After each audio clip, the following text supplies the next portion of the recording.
everybody, welcome back to my kitchen, and welcome to those of you who are new. First, before I start, I want to thank one of my subscribers that has been so faithful to watch my videos and so encouraging to comment and give me encouraging words, and has prayed for me through my process of my breast cancer journey. Charity Wren sent me this beautiful Bible cover. It was totally unexpected, and it is just beautiful, and I thank you for that, Charity. It came a couple of days ago, and I immediately put my Bible in it. But I want to show you a close-up of this. It's really pretty. She had this embroidered with my initials, and it has a little pocket here for keeping notes and pens and what have you in it. It's a zip-up, has a handle, and it's beautiful. I love the colors. It's so fresh looking. So thank you, Charity. You really didn't have to do this, but I am so grateful for it. Thank you. It means a lot to me. So now, I want to tell you what I plan to do today. In the South, which is where I live in South Georgia, and we are big on chicken and dumplings. And I make my dumplings from scratch. A lot of people buys dumplings in the frozen section. Some of them buy them that's in a box. I've never even tried those. I always make mine. It's not hard to do.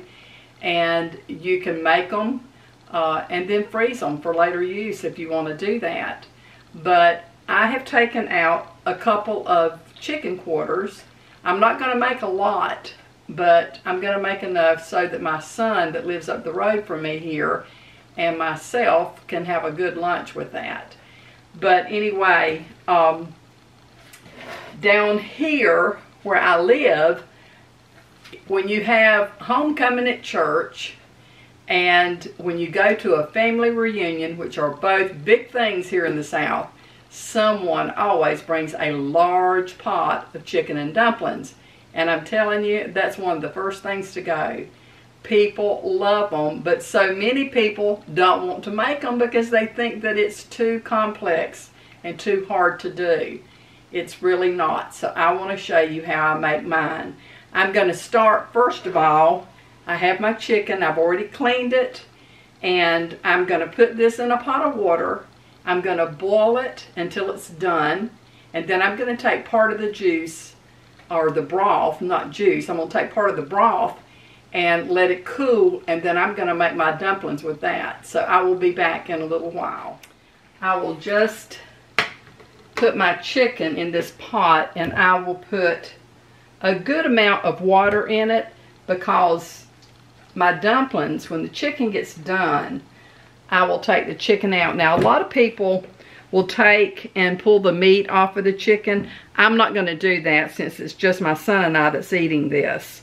I'm going to leave the chicken pieces whole, and but I will take it out when I start adding the dumplings to the broth. So I'm going to show you how much water that I'm going to put in this. Okay, you can see that I have almost filled the pot full of water. I'm going to season this with salt and pepper, and I'm going to get this to cooking. I don't measure my seasoning. I just do it according to taste.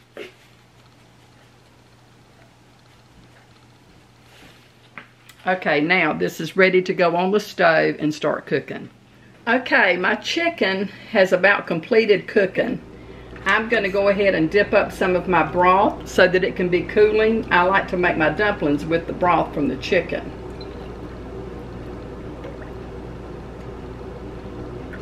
I'm going to dip up, I think, 3 ladles because I'm not going to make a lot of dumplings. And that right there will make quite a few. So I'm going to stop at that and let this cool. I'm going to let the chicken continue to cook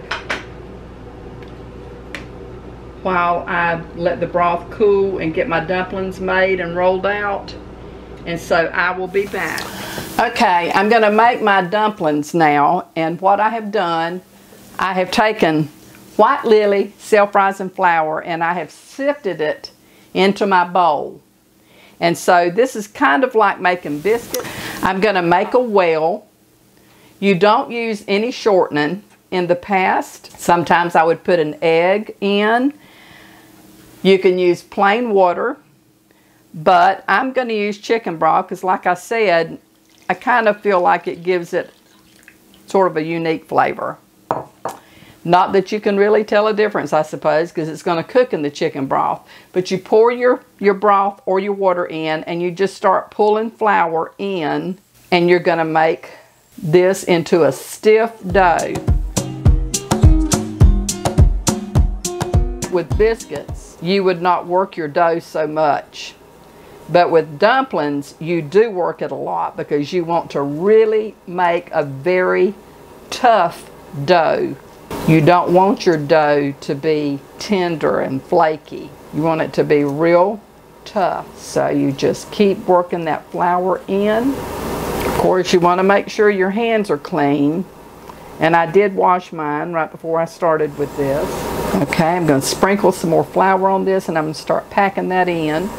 You want it to become very elastic. You want it to draw back. Whenever you roll it out with your rolling pin, you want it to respond back to the shape that you start. Of course, you don't want to leave it like that, but that's how you know that your dough is good and tough. And a lot of times in the past, when I would make dumplings, I would make my dumpling the night before. If I was doing it for family get-together, or just cooking it for my family, or if I was doing it for some function, I would make my dumplings the night before, and you just let them sit out overnight. So that also helps them to toughen up. They kind of dry out. You just want to keep working flour into it. Just punch it down with your fist. You would want, if you use chicken broth, you want to make sure it's cold. You don't want to put hot chicken broth because you don't want to activate your flour. With it being self-rising, it has leaven in it, so it would make it rise, and you don't want to do that. Woo, I'm slinging flour everywhere. I'll look like I've been cooking chicken and dumplings if I'm not careful. Brush some of the flour down because it keeps wanting to come out of my bowl.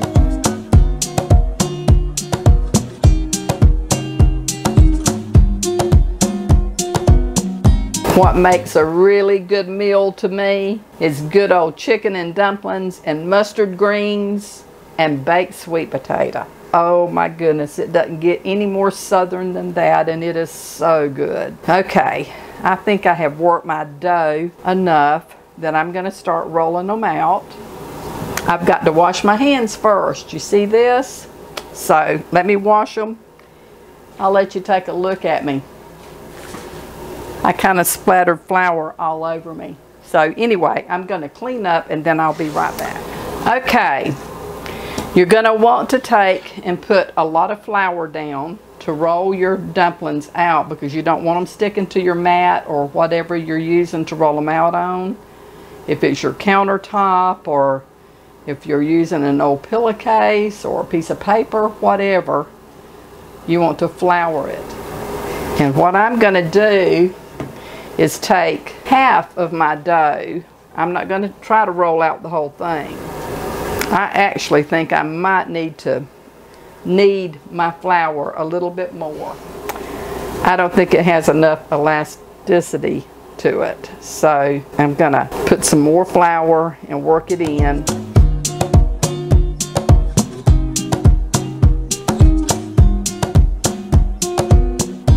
Okay. I think that may be enough now.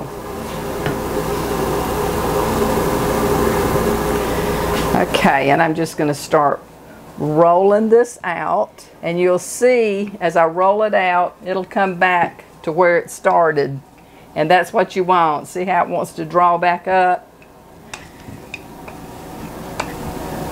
But you want to roll these out real thin.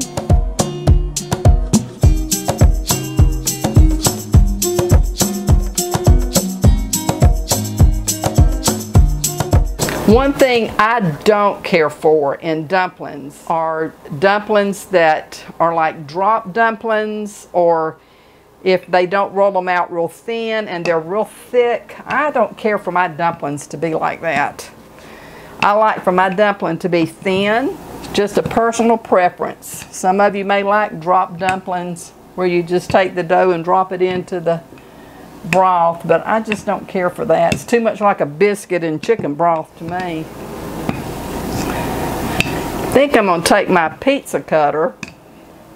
I usually use a knife, usually use a butcher knife, but I'm going to take my pizza cutter and try cutting this. So let me wash my hands again. When I first started recording this video, I didn't realize that I didn't have my transmitter plugged into my camera. So my microphone was not working. It was just coming from the camera's microphone.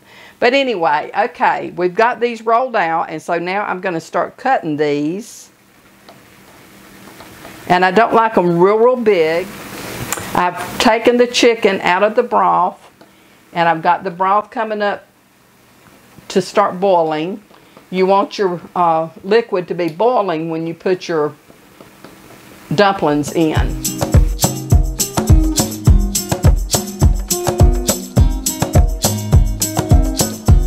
This is what I should have used when I did my guava pastries.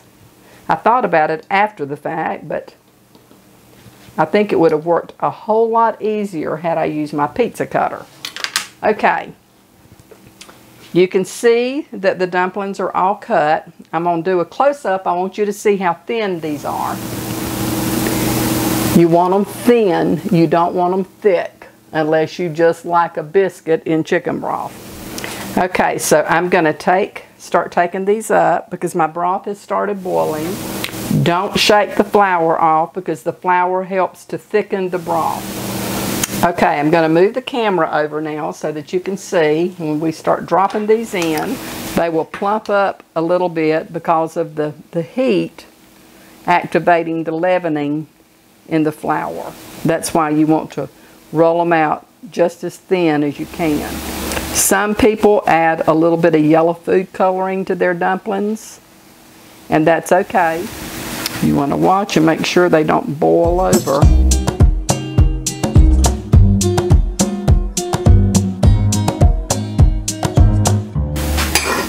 That's pepper on the side of my pot, in case you're wondering what that black stuff is. It was where I peppered my broth, and it's gotten up on the sides of the pot.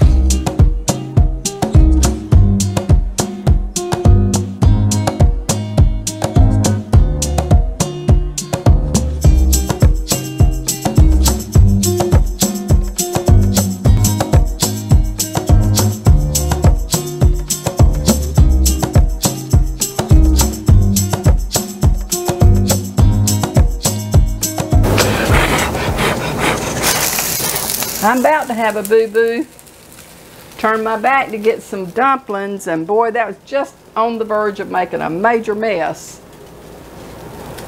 That's why I'm saying you have to be careful. You have to watch it because it will start rising up and start boiling over if you're not careful. I've turned the heat down a little bit on it to keep it from boiling over on me. That was a close call. That was all of the dumplings I had rolled out and cut. And I'm not going to add any more because I don't want them to go to waste. I will let these cook until they're done, which will not take that long. And I'm going to add just a little bit of yellow food coloring to show you how it looks if you do the food coloring in it. Okay, I'm just going to put a couple of drops of yellow food coloring just so you can see. It makes it look a little bit more attractive. Not that it will taste any different.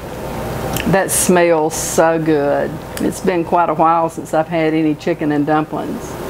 I'm going to let those simmer for just a little bit. I'm going to roll out this other ball of dough. I got to work this dough some more. It's not tough enough. And what I will do with this is I will put it on a baking sheet after I roll it out and let them freeze, and then I'll take it up and place it in a Ziploc bag. That way they won't stick together. And I will have dumplings when I'm ready to make more chicken and dumplings. I won't have to do all this. Okay. I'm going to flour my mat. Flour this really good.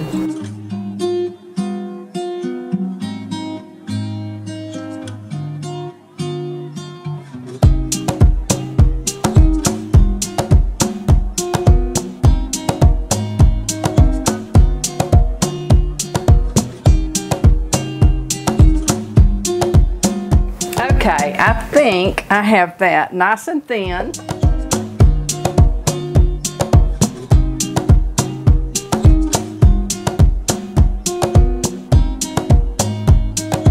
Alright, now what I will do is take some wax paper and line a baking sheet and place these down and stick them in the freezer to freeze. Okay, and I will just place the dumplings single file on this wax paper.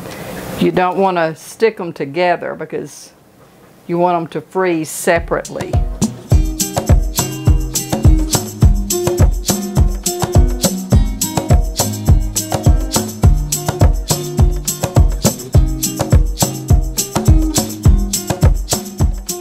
Okay, and now I'm going to place another piece of wax paper on top of that. And you notice it's really floured, which is good. Keep it from sticking. And I'm going to turn it over so the floured side is down so it doesn't stick to that layer. People think making dumplings is such a hard job. It's really not. It's not hard at all.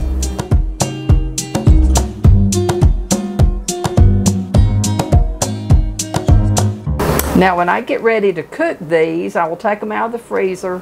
You can let them thaw or you can drop them right into your broth frozen. It won't hurt anything.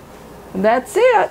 And so I'll put these in the freezer and let them freeze hard, and then I'll put them into a Ziploc bag and have them for another day. So I'll be back in just a minute. Okay, the dumplings have frozen.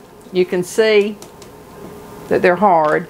And so I'm going to bag these, and I can use these later. You don't have to worry about keeping them separated once they're frozen. Unless you let moisture get to them, then they would stick together, but they'll be fine in this bag. Okay. So there I have a bag of dumplings ready to cook when I'm ready for some more chicken and dumplings. I'll stick these back in the freezer and keep them frozen until I'm ready to use them. Okay, my dumplings are through cooking, and so I'm going to dip some up to let you see how they look, and I'm going to do a taste test for you.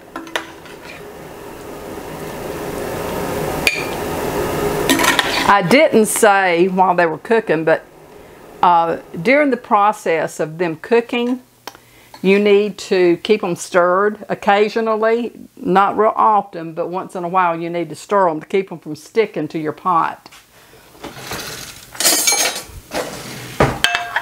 I want a little bit of the broth,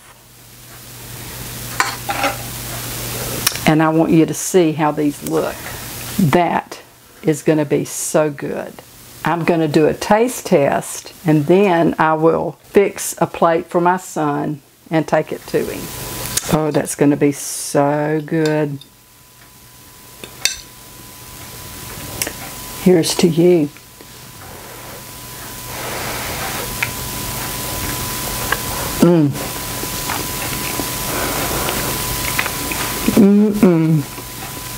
My goodness. There's nothing any better to me than good old-fashioned chicken and dumplings.